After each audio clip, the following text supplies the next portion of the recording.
ஓம் தத்புருஷாய வித்மகே வக்ரதுண்டாய தீமகி தன்னோ தந்தி பரசோதியாத். குரு பிரம்மா, குரு விஷ்ணு, குரு தேவோ மகேஸ்வராய. அனைவருக்கும் கோடான கோடி நமஸ்காரங்களை தெரிவித்துக் கொள்கிறேன். மார்கழி மாத பலன்கள். மார்கழி என்றால் தட்சிணாயன காலத்தின் இறுதி மாதம். பாவகாலங்கள் தீய சக்திகள், தீமைகள் அழியக்கூடிய ஒரு அற்புதமான இறுதி மாதம் தட்சிணாயன காலம். உலகத்தில் அதிகமாக பாவங்கள் செய்பவர்களுடைய ஆட்சி நடக்கின்ற ஒரு தட்சிணாயன காலத்தில், இந்த தட்சிணாயன காலம் என்பது கொடூரமான உலகத்தை, மிகப்பெரிய கொடூரமான ஒரு தீய சக்திகள் கொண்ட தீயவர்கள் உலகை ஆட்டி வைத்துக் கொண்டிருக்கின்ற இந்த காலத்தில் அவர்களை எல்லாம் இந்த தட்சிணாயன காலத்தில் தண்டனை கொடுத்தது, தண்டனை பெறப்பட்டது, தண்டனை கொடுத்தது. நன்மைகள், பாவங்கள் அழிந்து நன்மைகள் பறக்கக்கூடிய ஒரு மாதம் மார்கழி மாதம். உதாரணத்திற்கு அதே போல இந்த மகாபாரத யுத்தம் என்பது இந்த மார்கழி மாதம் தான் ஏற்பட்டது. திரௌபதிக்கு, அதாவது துரியோதனன் இந்த திரௌபதிக்கு ஏற்படுத்திய மிகப்பெரிய கொடுமை. அப்படிப்பட்ட பாவ செயல்கள் செய்தவர்கள் எல்லாம் அழியக்கூடிய மாதம் மகாபாரத யுத்தம் முடிவடைந்த மார்கழி மாதம். உலகத்திற்கே புண்ணியங்கள் ஏற்படுகின்ற ஒரு முக்கியமான மாதம். மார்கழி முடிந்ததுன்னு புண்ணிய காலம் என்று சொல்லக்கூடிய தை பிறக்கின்றது. ஆகவே உங்கள் அனைவருக்குமே, ஒவ்வொருவருக்கும் தீமைகள் அழிந்து நன்மைகள் பிறக்கக்கூடிய ஒரு மார்கழி மாதம், தெய்வ வழிபாட்டுக்குரிய மாதம் என்பதை மறந்து விடாதீர்கள். இப்ப எல்லா ராசிக்குமே மார்கழி மாதத்தின் உன்னத பலன்களை பார்க்க போகின்றோம். இது பொது பலன். உங்க தனிப்பட்ட ஜாதகத்தை பார்க்கணும்னா, ஏன்னா தனிப்பட்ட ஜாதகத்தை உங்க தலையெழுத்தே தெரியும். என்ன தலையெழுத்துக்காக பூமியில பிறந்திருக்கீங்க, எதை சாதிக்க போறீங்க அப்படின்றது உங்களுடைய தனிப்பட்ட ஜாதகம் மட்டுமே சொல்லும். இது பொதுவான பலன். அப்ப உங்க எதிர்காலத்தை தெளிவாக துல்லிதமாக உங்க தனிப்பட்ட ஜாதகத்தை பார்த்துக்கலாம். கீழே நம்பருக்கு நோட் பண்ணிட்டு ஒரு அப்பாயின்மெண்ட் வாங்கிக்கலாம். சரிங்களா? இப்ப எல்லா ராசிக்கும் நம்ம மார்கழி மாத பலன்களை பார்ப்போம். மார்கழி மாத பலன்கள். கன்னி ராசி நேயர்களே, உங்களுக்கான மார்கழி மாத பலன்கள். மார்கழியினுடைய முக்கியத்துவமான ஒரு விஷயங்களை ஏற்கனவே ஆரம்பத்திலே சொல்லிட்டேன். இப்போ இந்த மார்கழி மாத தொடக்கத்தில் உங்களுக்கு குருபவன் ஒரு 6 நாள் மட்டும் லாபஸ்தானத்தில் 11ஆம் இடம், வெற்றி ஸ்தானம், லாபஸ்தானம், பொருளாதார முன்னேற்ற ஸ்தானம் அப்படின்னு சொல்லக்கூடிய இடத்துல இருக்கார். சரி, இப்போ இந்த பின்னாடி போகிற அதனால் என்ன அப்படின்னா, ஒரு உத்தியோகத்தோட மாற்றம், இதை விட ஒரு முன்னேற்றம் கிடைக்கும்.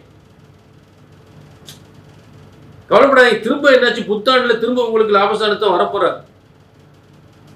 புத்தாண்டுல அது புத்தாண்டினுடைய விரிவான பலன்களை பார்க்கலாம். இப்ப மார்கழி 6ல் 10ஆம் இடத்துக்கு திரும்ப போயிடுறாரு. இப்ப இருக்க 11ஆம் இடமும் உங்களுக்கு மிகப்பெரிய வெற்றி தான். நல்ல லாபங்கள், பொருளாதார முன்னேற்றங்கள் எல்லாமே நல்ல சிறப்பா இருக்கு. அப்ப கன்னி ராசிக்கு அடுத்து என்ன முக்கியமாக கவனிக்க வேண்டியது அப்படின்னு பார்த்தோம்னா, உங்களுக்கு 2ஆம் அதிபதி சுக்கிரன் மார்கழி 7ல் 2ஆம் இடம், கன்னி ராசிக்கு 2ஆம் இடம் மார்கழி. அந்த 2ஆம் இடத்து சுக்கிரன் என்ன பண்றாரு அப்படின்னா, 4ஆம் இடத்துக்கு போறார். 4ஆம் இடத்துல ஏற்கனவே சூரியன் செவ்வாய் 2 பேர் இருக்காங்க. சூரியன் செவ்வாய். அப்ப சூரியன் செவ்வாய் அதாவது சூரியன் 12ஆம் அதிபதி, செவ்வாய் பூமிகாரகன். அப்ப இந்த 2ஆம் அதிபதி போய் அங்க போய் இருந்தா, தை மாசம் வீடு வாசல் வாங்குறதுக்காக இப்பயே தயாராயிருவீங்கன்னு அர்த்தம். ஒரு தொழில் தொடங்குவதற்காக. 2ஆம் இடம் வாக்கு, கல்வி, வியாபாரம், வருமானம். வாக்கு, கல்வி, வியாபாரம், தொழில் அப்படின்னு சொல்லக்கூடிய ஒரு அமைப்பு. அந்த 2க்குரியவர் போய் என்ன பண்றாரு, 4ஆம் இடத்துல உட்கார்றாரு. 4ஆம் இடம்னா பொதுமக்கள் ஸ்தானம். ஒரு காம்ப்ளெக்ஸ், ஒரு சூப்பர் மார்க்கெட்டு, ஒரு வியாபார ஸ்தலம், ஒரு கல்வி சாலை, ஒரு கல்லூரி, இப்படி சொல்லக்கூடிய ஒரு இடங்கள் தான். அப்போ இது சம்மந்தமாகலாம் தொழில் பண்ணுவீங்க, அதுக்கு தையில் ஆரம்பிக்கிறதுக்காக இல்லை 2026 ஆரம்பிக்கிறதுக்காக இந்த கிரகங்கள்லாம் தயாராகிக்கிட்டு இருக்கு. அப்போ அதுக்கு நீங்கள் ஆயத்தம் ஆகிட்டீங்கன்னு அர்த்தம். இந்த கிரகங்களை போய் உட்கார்ந்தாலே உங்கள் மனசில் உட்காருதுன்னு அர்த்தம் இந்த விஷயங்கள்லாம். அப்போ மேலும் புதன் கல்விச்சாலைக்குரிய வியாபாரத்துக்குரிய புதன் அங்கே உட்காந்துற. புதன் யாருன்னு கேட்டிங்கன்னா எஜுகேஷன் துறையை சேர்ந்தவர், கம்யூனிகேஷன் துறையை சேர்ந்தவர். Communication, education. புதன் வியாபாரி, அனைத்து விவசாய பொருட்களுக்கும் புதன் சம்மந்தப்படுவார். மளிகை பொருட்கள், அதேமாதிரி ஸ்டேஷ்னரி, நோட்டு, பென்சில், பேனா, இந்த மாதிரி ஒரு பிள்ளைய படிக்கக்கூடிய சமாச்சாரங்கள், பிள்ளைகளுடைய ஆடை ஆபரணங்கள், இதுக்கெல்லாம் புதிய தொழில் உருவாக்குறதுக்கு தயாராகி கிரகங்கள்லாம் தயாராகுது. அப்போ புதன் அங்கே தனுசில் உட்காந்துடுறாரு, சுக்கிரன் அந்த இடத்துல உட்காந்துடுறாரு. ஏற்கனவே சூரியன் செவ்வாய் அந்த இடத்துல இருக்குது. உங்களுக்கு 4ஆம் இடம். புரிஞ்சுட்டிங்களா?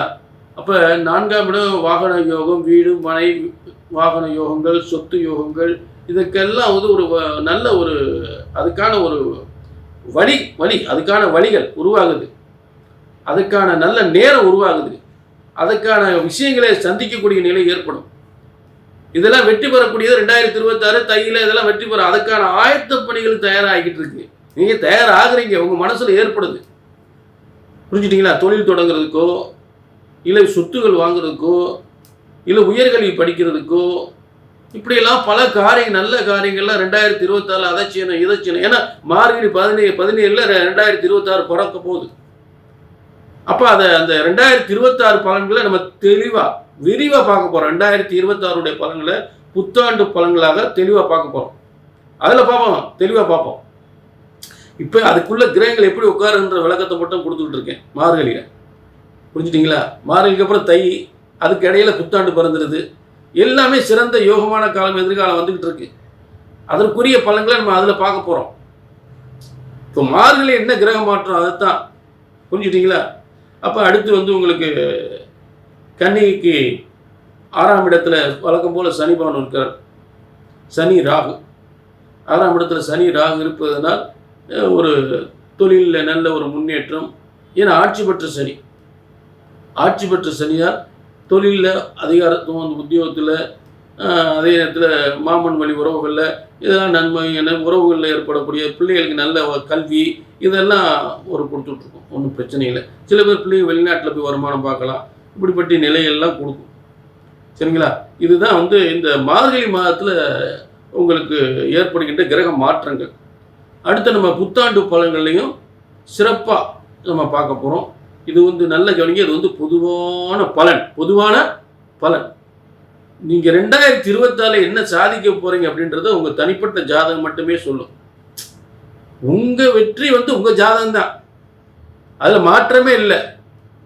நீங்கள் என்ன செய்ய போகிறீங்கன்றது உங்கள் ஜாதகம் மட்டும்தான், அதில் மாற்றமே இல்லை. இது பொது, கோடிக்கணக்கான பேருக்கு பொதுவாக சொல்லுது. சரிங்களா?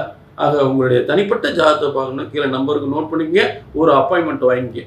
மீண்டும் ஒரு நல்ல நிகழ்ச்சியை சந்திக்கும் வரை உங்களிடமிருந்து விடைபெறுவது 18 சித்தர்களும் முனிவர்களும் உருவாக்கிய சித்தர் வாக்கு ஜோதிடர் பாலச்சித்தர். நன்றி, வணக்கம்.